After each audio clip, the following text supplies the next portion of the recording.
नेहमी सर्वोच्च न्यायालयाचा अपमान करणारे विधानं हे त्यांच्याकडून होत असतात, इतर कोणाकडून ती होत नसतात. शेवटी न्यायव्यवस्थेचा मान हा ठेवायला लागतो आणि त्याच्यामुळे तो न्यायव्यवस्थेचा मान सर्वांनी ठेवावा अशी आमची सार्थ अशी अपेक्षा असते. आणि त्यांनी काय मागणी केली याच्यापेक्षा कुठलीही गोष्ट ही शेवटी पिटिशनच्या माध्यमातून न्यायालयाच्या समोर यायला लागते आणि ती आल्यानंतर त्याच्यावर विचार होतो आणि ते जर कायदेशीर मागणी असेल तर ती मान्यसुद्धा होते. केवळ त्यांची सत्ता गेली म्हणून लोकशाहीला काहीतरी म्हणणं किंवा चुकीचं चाललं आहे असं बोलणं हे मुळातच चुकीचं आहे.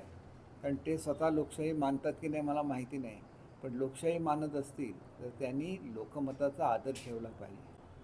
ते निर्धास्त राहिले, त्यांनी इलेक्शन सिरियसली घेतली नाही, कारण लोकसभेमध्ये त्यांना चांगलं यश मिळालेलं होतं आणि ते यश मिळाल्यामुळे ते झोपून राहिले.